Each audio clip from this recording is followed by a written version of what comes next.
Hey guys, Jake Carlson here, host of the Modern Leadership Podcast. Are you ready to focus on amplifying your leadership superpowers? Let's go. Good morning, my friends and fellow elite achievers. Welcome to Modern Leadership, the podcast where each week we sit down with authors, entrepreneurs, and thought leaders. We explore their journey. We dive into the ups, their downs, and ultimately the lessons they learned along the way. Our goal, of course, is to show that everything is figure-outable. Today's guest expert is Aurora Winters. Aurora is a best-selling author, TV producer, media coach, ghostwriter, and successful entrepreneur in her free time. She uses her filmmaking expertise and neuroscience to help people communicate and get results, whether it's raising seven figures for startups, negotiating for a raise, or enrolling a new client. She is the author of not one, not two, not three, but 6 books: Thought Leader Launch, Marketing Fast Track, and of course, her latest book, which we'll talk about today, Turn Words into Wealth. She has won multiple awards, including the Best Business Book Award from Pinnacle and Literary Titan Book Award. Aurora, there is so much packed into that little paragraph, but welcome to Modern Leadership. How are you today? I am awesome, and it's really great to be on the show with you. I look forward to busting the myths about books. Yeah, I gave you a little hint that we were gonna talk about some myths of books. But before we do that, give us a little background of who you are on a personal level. We found out about your business. Who is Aurora? Aurora is basically a writer plus an entrepreneur plus an empath. So I see greatness in others, and I get when they've got problems, and I love to solve those problems for them if I can. Very cool. Now, you talk about being a writer. Take us back to high school, college, those early years. Did you want to be a writer? Did you have visions of writing? Oh my God. Okay. I'm going to take you back to a moment. I was 9 years old. I was in the school library, and I reached up on my tippy toes to take down the last book in C.S. Lewis's Narnia series. And when my hand touched the book, I felt such a thrill in my body of, oh my, I get to read another book about Narnia. This is so cool. But also anticipatory grief because it was the last book. There were no more. And in that instant, I knew that I wanted to be a writer and that I would do whatever I could to become the best writer I could be, because I couldn't imagine anything more magical than to be able to transport somebody to another place and time and make them feel that and experience that and be there, even though it doesn't even exist. I thought that was so cool. C.S. Lewis. What a great story. And I likewise have just this passion for books. And you're speaking specifically of like fictional books here, this experience at 9 years old, but most of your writing today and what you're doing today is mostly business, is it not? I also write fantasy, and I have a whole background as a film and television producer and a writer. And I wrote mostly fiction. Yeah, mostly family fiction. How about one person acting alone can change the world for the better? There's this theme through my writing. It's more or less always that same theme everywhere. You are a hero. Wake up. Well, we started at 9 years old and then we fast forwarded to today, but there was a lot of steps along that journey. So coming from 9 years old and saying, I want to write, where did you go from there? How did you develop this talent? Okay, well, take you to finishing my first year of university at the University of British Columbia. My father is a professor. My family's very academic. But at the end of the first year, I knew what I wanted to do. And I told my dad, all excited, I know what I want to major in. I'm going to major in English and I'm going to be a writer. And he's like, don't be ridiculous. Do something. How are you going to pay the rent? Yeah. So I'm like, okay, fine. I did something practical. I studied economics instead with a minor in languages. But this dream didn't die. I still really wanted to be a writer. And, fast forward, now I am an entrepreneur and a writer. But in between, I was in the film business. Yes, I'm a kind of a weird, unusual person. I don't follow your normal linear track. Well, that makes you a great guest for this podcast because nobody likes linear guests. They want to hear about all these ups and downs and stories and things that you learned.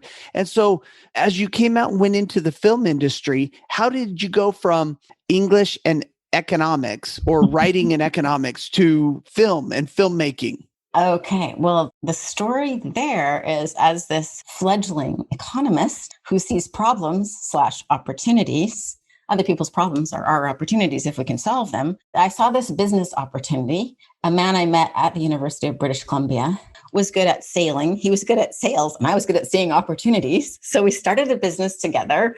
2 kids. We had to start a business. We could start with no money. So that was a major criteria, no money. And, he had the skills to do it. We ended up starting a yacht rental company, a charter company. So other people's boats, other people's assets in the water, and we just managed it. Anyway, that little company grew somewhat like Airbnb for sailing. Exactly. Now you're talking 2021 language for Airbnb for sailing. And that little company grew to be a multi-million-dollar company because I saw a few other ideas and we did them. We sold boats. So if you're selling rent, a vacation, it's $1,000 here, $1,000 there. You take a percentage. But if you sell boats, it's like 100,000 here, 200,000 there. It adds up quick. So that was quite a successful business. But then I still wanted to be a writer. That persistent dream just didn't seem to want to go away. So I started writing screenplays part-time. And through God's grace, guess who called and wanted to rent a boat? A film director. His name was John Badham. You might know him from Stakeout.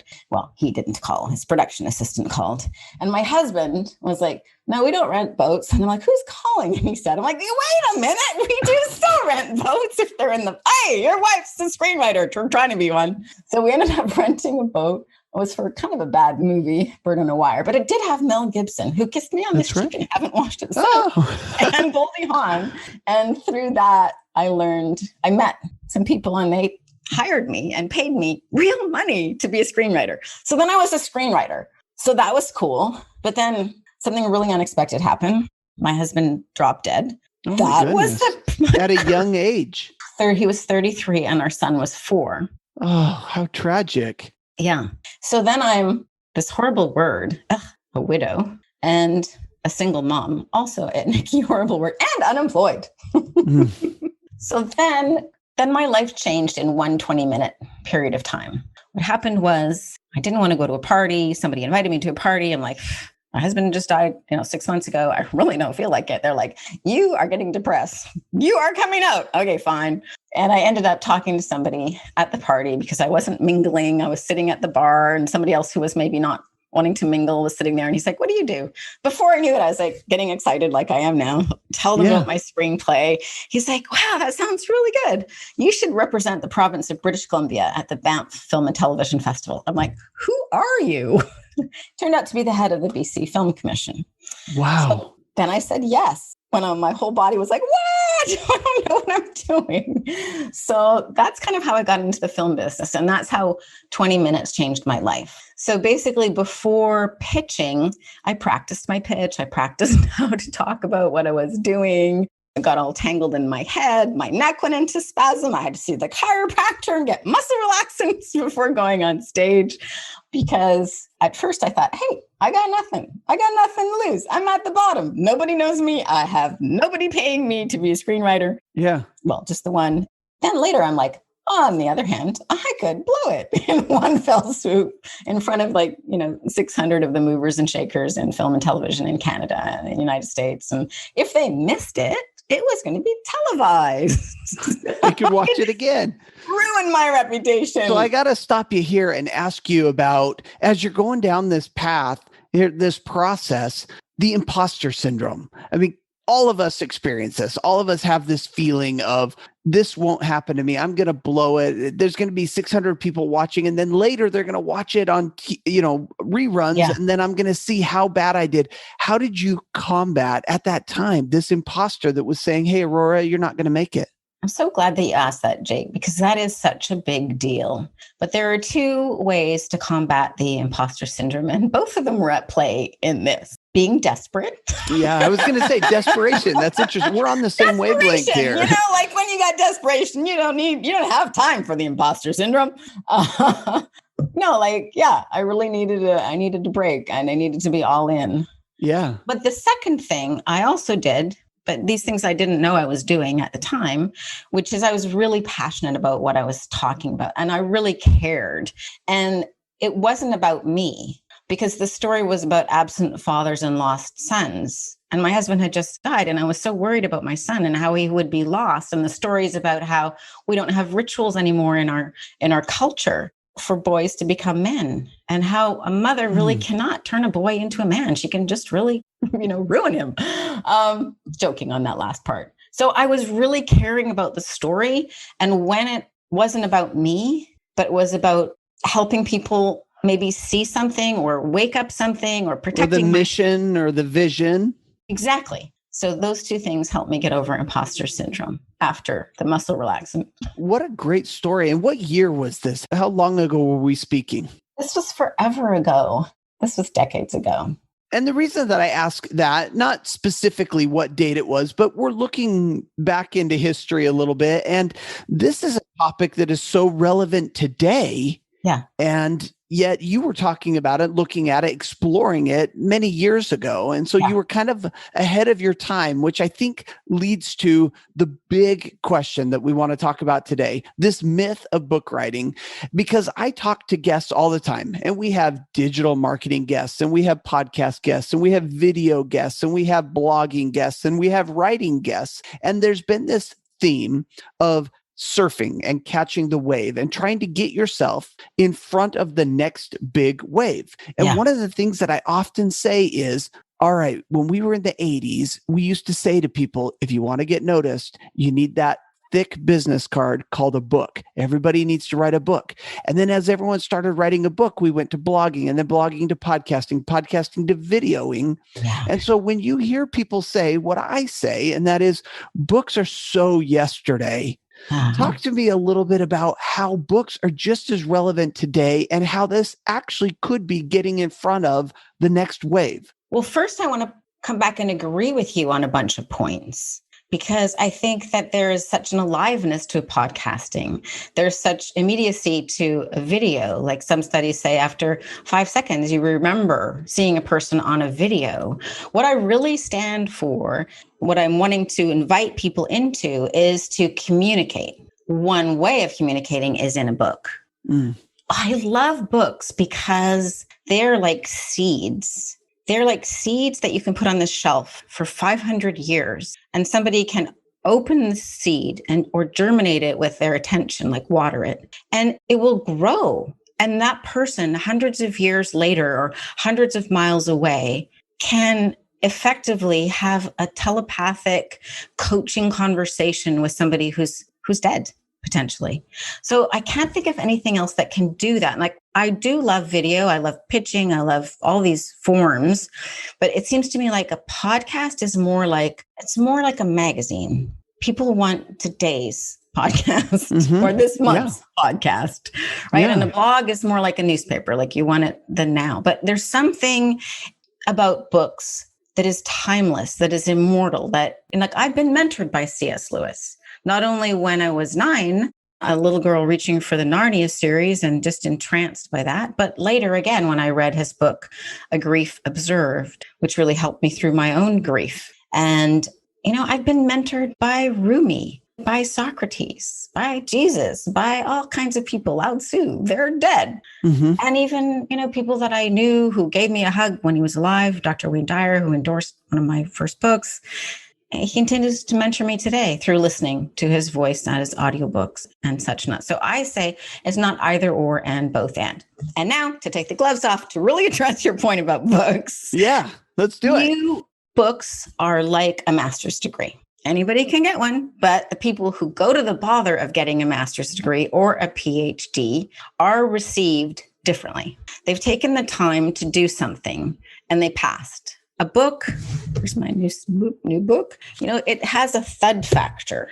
And while I love ebooks or podcasts or various things, this, a book sits on the shelf. I've had people call me like a decade after they got my book and say, hey, Aurora, can you do this? Can you contribute to this book? Can you come and speak? Can you do da-da-da? Like, it's a silent soldier.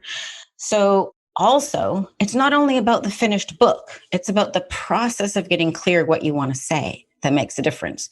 And how I do it with my VIP clients and how I would recommend that people listening right now could even do it is I do podcast-like episodes with them, and they talk out their content for each chapter.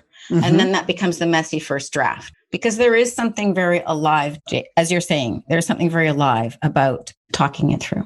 Do you think, though, that things have changed a little bit in the sense that now there's a lot more ghostwriters or a lot more people that are just putting together thoughts? I look at myself, and I don't want to criticize anybody for the hard work that they put in, but I have an MBA, you have an MBA, so we both know what it's like to go through the MBA program.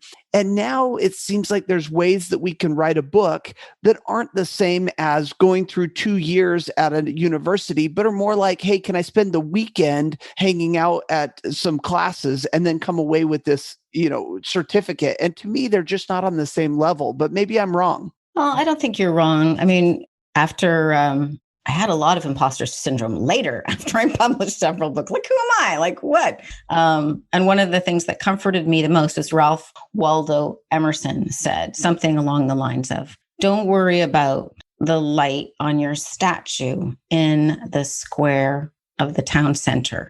Worry instead about how much depth does the ship that's your book draw? In other words, don't worry about fame and fortune or speed. Consider how deep can you go with what you want to say. So I agree. And I think it's lovely that there's so many ways to do everything today that weren't available even 6 years ago, a dozen years ago, 6 months ago. Last week. And you can also buy a degree online or just get the piece of paper and print it out. I mean, there's all kinds of hacks. And depending on what your goals are, maybe that meets people's needs. But for me, I'm most interested in helping people who want to change the world. And the best way to change the world, I think you may have said it, is first start on changing ourselves and become as deep as we can be. And claiming our own stories, articulating them, and then polishing them. And like, who am I anyway? How did I get here? And what were the turning points? These matter. Well, I might not have been the one that says first change yourself, but I am the one who said version 1 is always better than version none. And I agree with you that it's often the journey that we're talking about and not the destination. And sometimes we focus so much on the destination. And I agree with you that thud factor is wonderful. And I agree that there's lots of opportunities that having a book represents. When people see you speak and you say, hey, I've got this book, it adds that little wow factor to it. But what's really important about writing a book, and why we so badly wanted to get you on this podcast and to talk about your new book, is because we believe, even though I've been pushing on you a little bit about these myths, we believe that it's the journey and the process of writing a book that creates who you are, that develops who you are, and not so much that finished product. So thank you for taking us down that path. I think what I'd like to do now is open up your book. And of course, we can't go through the whole thing. We don't have enough time on this podcast, but our listeners would love to dive into just a little bit of the things. I haven't read the whole thing, but I've skimmed through a lot of it. And I wanted to ask you a few things about what you wrote about. Does that sound like a plan? Go for it. All right. So the first thing I want to jump into is you write a lot about your $1 million message. Yeah. And I want to talk to you about this myth that words don't matter. Tell us about that. Yeah. Words are some of the weightiest things we have, although they seem weightless. People, we need to see and articulate and declare what they're up to. And that is like a magnet that manifests and that draws others to it. So see it, say it, and then proclaim it. This can really make such a difference. In fact, everybody knows, or most people know, the 80-20 rule that, 20% of your activities will produce 80% of the results. Having an MBA and liking math, I'm like, okay, well, 20% of 20% is 4%. So I get the 4% will actually produce 60%, 64%, or the majority of your results. So what is in that top 4%? What are the highest leverage things for us to work on as leaders, as business owners, as people? And it's communication. Whether you want to double down on being a podcast host or double down on being an improv or being stand-up or being a great salesperson or writing a book, all of these communication skills matter, from nonviolent communication to pitching to raise capital. And so how do we begin this process? We agree with you that communication is so vital. And I think because of the pandemic, we've seen that the ability to communicate over different channels is even more important. You used to be good at shaking hands and pressing the flesh and talking, but now you have to learn how to do it on the screen Yeah. or other different venues. How do we start? Well, you represent an invitation for people to start. One of the things you're doing is you're listening. Paradoxically, being a good listener is a superpower to being a good communicator. Secondly, you asked the question about imposter syndrome. So when we are communicating, but we're listening and we're caring about delivering value to the other person, then that shifts the conversation so powerfully. But here are some just super easy things that everybody can do. That's not theory. Today, start your diary or your journal. And you can even record it on audio. I do that on my iPhone. I have an audio diary. And just take 5 minutes, but do it every day, just before bed or just when you wake up. And you'll notice over time, because the second thing is review once a week. Just kind of quickly scan what you've written down or what you recorded. Just kind of go, there I am. That was that day. That was not a good day because the Wi-Fi went out. Okay. Then a month later, the Wi-Fi goes out again. And a month later, it goes out again. You're like, I better do something about that Wi-Fi. Time to get a new internet company. Exactly. So if you review what you've written, then you start to notice patterns in a different way than you do when you're stuck in your day. And this helps you master your life and your business. Because when and I do this to myself, I'm like, I noticed 6 months later, something I really wanted that I prayed for actually was delivered, but I forgot to be grateful because I forgot I asked for it. And I was like, of course I got that, right? So the process of, I call it radical reading and radical reflection, can radically change your life. I think this is a really interesting thought that you're talking about. And I want to unpack it just a little bit because you've said so much in just a few sentences there, but there's this idea of gratitude, but then there's also this idea that sometimes we get an idea or we get excited about something or we have a desire and a passion, and then that sort of fades.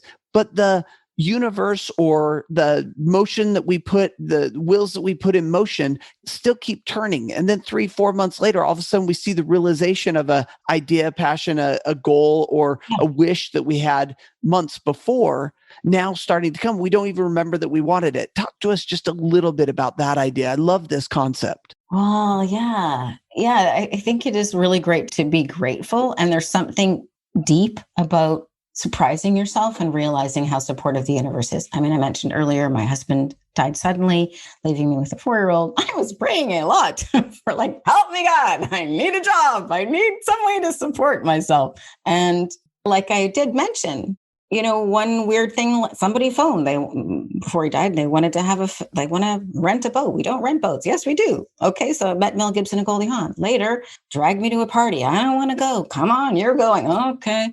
The person that sat beside me, I wasn't trying to pitch the head of BC Film Commission. I was just trying to avoid the party. But he asked me a question. I got animated. So then I did the pitch, 20 minutes, changed my life. My agent was fielding offers. It led to 6 figures, job, But that was maybe 6 months. But when I reviewed my diary, I'm like, the universe, you do live in a supportive universe. Einstein says that's the most fundamental choice. We need to decide, do we believe that we live in a supportive universe or not? And people who are going through tough times, maybe people are going through a divorce or a death of a loved one, or perhaps they've got COVID or bankruptcy, all kinds of difficult things happen to people.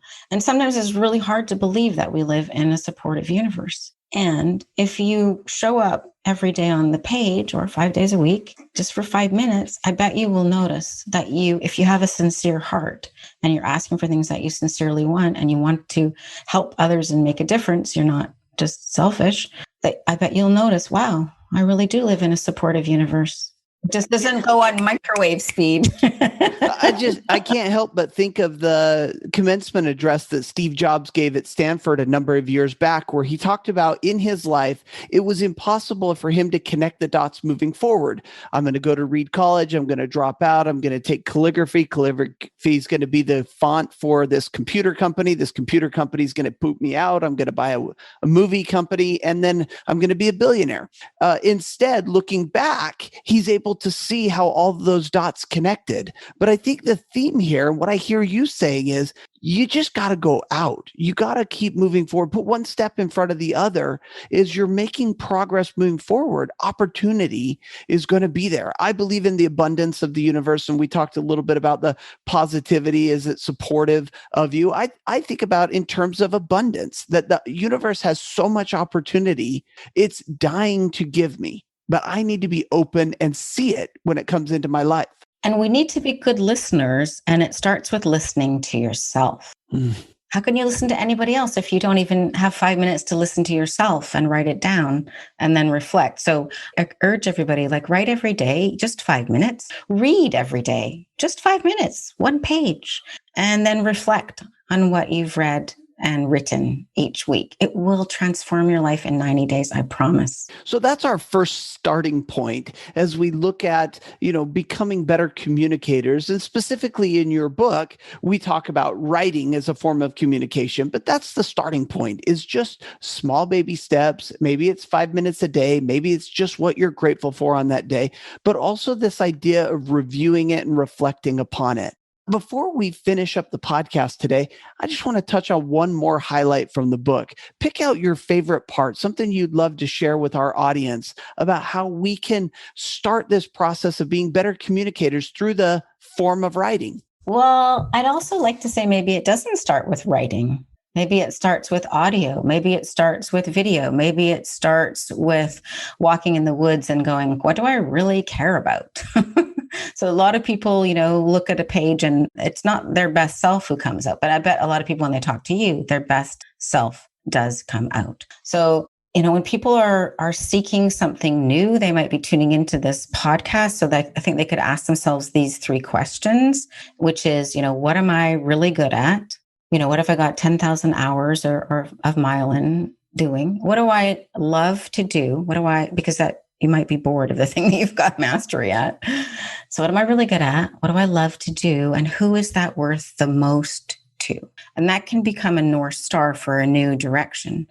And then if you just write every day or record on audio or video every day, or have a friend ask you questions about the problems that you'd like to solve or the things that you'd like to contribute, you'll find something alive grows. It's like a book is like a baby. It grows if you give it a little bit of attention every day. If you ignore it, though, it becomes like that house plant that you have to throw out because you forgot to water it for 2 months. And for those of us who are bad at keeping houseplants alive, don't be discouraged. You can still be a good writer and a good leader and a good business person. But you're absolutely right. I mean, we've got to be intentional about what we're doing and how we're doing it and where we're going. We got to point ourselves in a direction and move in that direction. We can't just wander around aimlessly. I love how Zig Ziglar used to tell the joke about the chairman of the board of General Electric. And how did you get there? I don't know. I just showed up every day and they started promoting me. It doesn't happen like that. And being an entrepreneur doesn't happen like that. So, Aurora, I want to take a step back now and I want to have some fun with you. And I want to talk about, you're a great reader and a great writer. Tell us, what's a book that we as business leaders, we as leaders, we as business owners need to pick up a copy of and read, of course, alongside yours? I love books, so it's hard to just say one. I just finished listening to the audiobook of The Art of Impossible by Stephen Kotler. It's a great book. It's got the neuroscience of creativity and flow, and creativity and innovation goes hand in hand with entrepreneurship and also, with any kind of creative expression, like writing. So I would recommend The Art of Impossible by Stephen Kotler. It's a really great book. Yeah. All right. And the question we've been waiting 30 minutes now to ask is, you and I are both big Jimmy Buffett fans. The big question is, of all the songs in the universe of Jimmy Buffett, what is your favorite Jimmy Buffett anthem? Oh my God. Well, it's got to be Margaritaville because that's his like go-to. I've been to a couple of Jimmy Buffett concerts. They're like the whole day thing with all the parrot heads. It's like amazing. Have you been? I have been to so many concerts and I've never seen Jimmy live. Oh my God. Well, hopefully you'll have the opportunity soon. Yeah, I saw him several times, but once in Santa Barbara really stood out to me. And it was like an all-day thing with everybody like, all dressed up. But there is a business behind that, right? He's actually a really smart businessman as well. Well, and I don't know if you heard this, but this last weekend, there was a big buzz on Facebook and Instagram and all of the social media around one particular Margaritaville, the restaurant that he owns, because a lot of patrons were just having lunch there, enjoying the afternoon. And all of a sudden, Jimmy walks up, sits down on the front steps with an acoustic guitar and just starts playing, doesn't talk to anybody, doesn't mention it, doesn't even tell the world that he's going to be there, and just surprise showed up. And I think that's an interesting way of connecting with your audience, those there and those that hear about it later, as we're talking right now. Yeah, that is so cool. And I want to circle back and ask you, how do you feel about books now? How do I feel about the book writing process or the book reading process? Yeah, I'm going to just go there. Like, do you think books are dead, or do you see that books are here to stay? Well, I think books are going to be here to stay. Here's the biggest challenge that I find with books. I read in the morning nonfiction books and in the evening fiction books.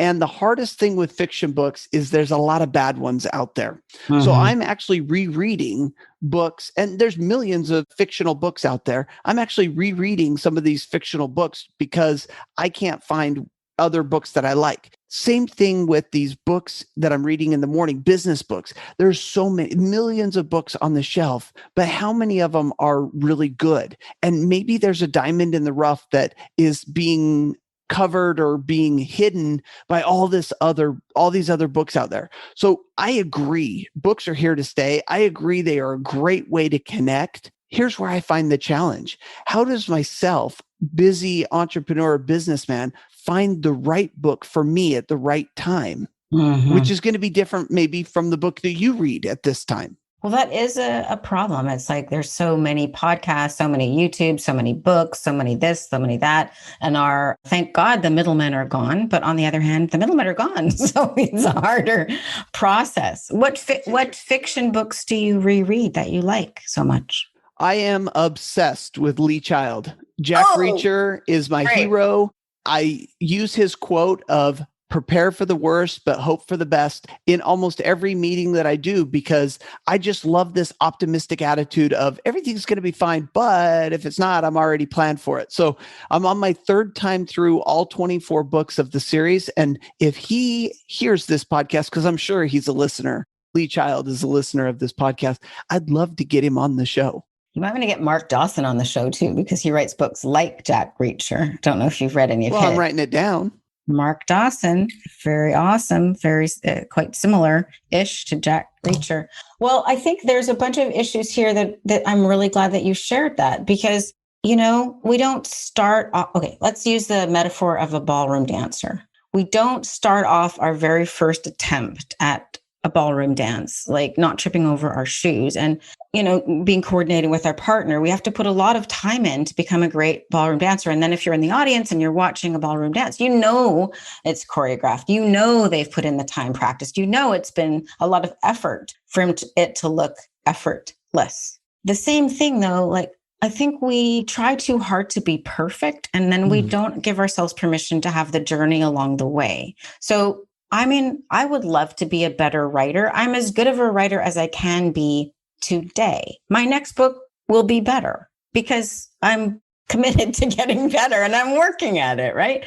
But if I didn't give myself permission, which was actually hard to become a published author anyway, and this is as good as it gets for right now, I like to say books are never finished. They just stop in interesting places. So if you didn't give yourself permission to start a podcast, even though you're not Joe Rogan, what a loss to the world. And so I feel really strongly that there's two values in books. One is for the reader and one is for the writer.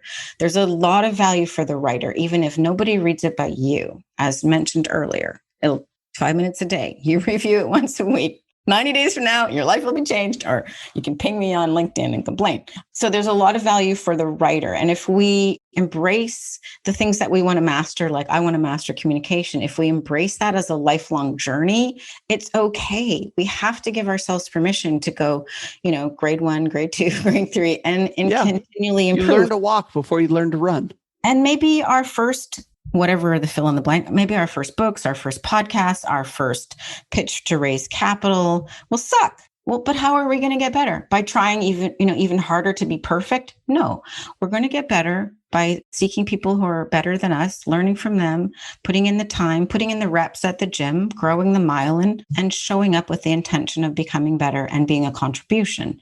So that was a long diatribe, but how does that land? No, it was a great answer, because what I hear you saying is it's okay to have a little bit of a red face. It's okay to be embarrassed a little bit by your first product or your first shipment, but keep working at it. I laughed while you were giving that little bit of information, because my daughter and I have been watching old movies recently. And by old movies, I mean 90s movies and 80s movies. And as we watch them, we realize that, the hair isn't quite done right, or the outfits aren't as well kept, and everything's improved. Even television, even writing has all improved. But yet when we look back to the 80s and 90s, boy, don't we love some of those movies? Don't we love some of those books? Don't we love some of those early podcasts? And won't we love your book as you progress and do the things that you're working on and doing? So Aurora, our time has flown past. We are over the allotted time that we usually spend on this podcast, but it's been so much fun. I want to thank you for coming on and being this week's Modern Leader. But before we jump off, how can we find out more? And of course, where can we pick up a copy of this great book? Well, it's been a pleasure connecting with you, and I love the questions that you asked. So my book is called Turn Words into Wealth: Blueprint for Your Business, Brand, and Book. You can get it wherever books are sold: Amazon, Apple, Kobo, a bunch of other places. So go wherever you like to get books and you can grab a copy. Books are a great investment because somebody spent decades of their life giving you their wisdom, and in a couple of days you can read it. So, and I'm not on social media too much, but you can DM me on LinkedIn. And my name is Aurora Winter, and my website is aurorawinter.com. We'll link all of that up on the show notes. There'll be one-stop shop to go there and get all that information. Aurora, it's been a blast. You're a great leader. Thank you for coming on. Thank you for having me.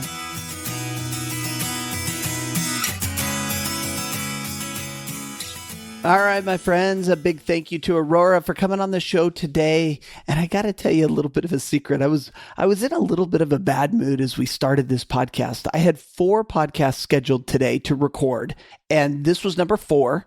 And the first 3 we didn't get to do. And you heard Aurora reference, I was talking to her before we hit record. The internet company that is in this area out here decided today would be the perfect day to shut everything down and do some upgrades or do some changes to the system. And so what did that mean? It meant that all of my Skype, all of my Zoom, everything was down all morning today. And so we were able to reschedule some of the podcasts, but what a bummer that we weren't able to do it.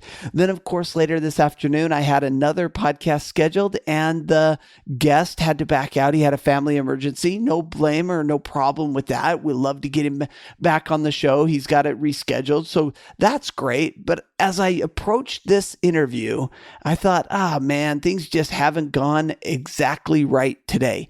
And you know what? I think that happens to a lot of us, right? We wake up in the morning, we think we have this great day scheduled, great day planned, 4 podcast episodes, super exciting.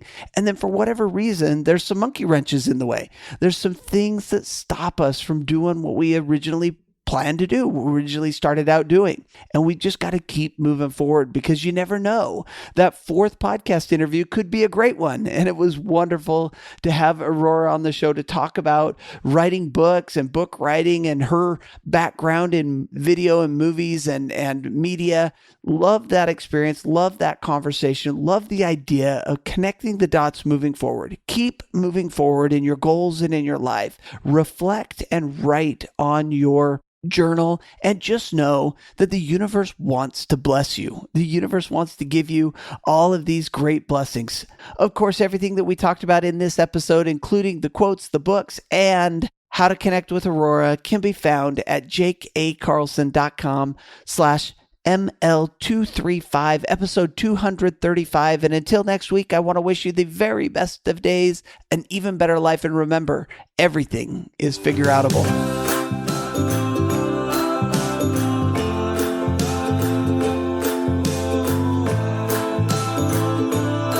Thanks for listening to the Modern Leadership Podcast. You can find me on Facebook at Speaker Jake, on Twitter at Jake A. Carlson, and of course the website, jakeacarlson.com. See you there.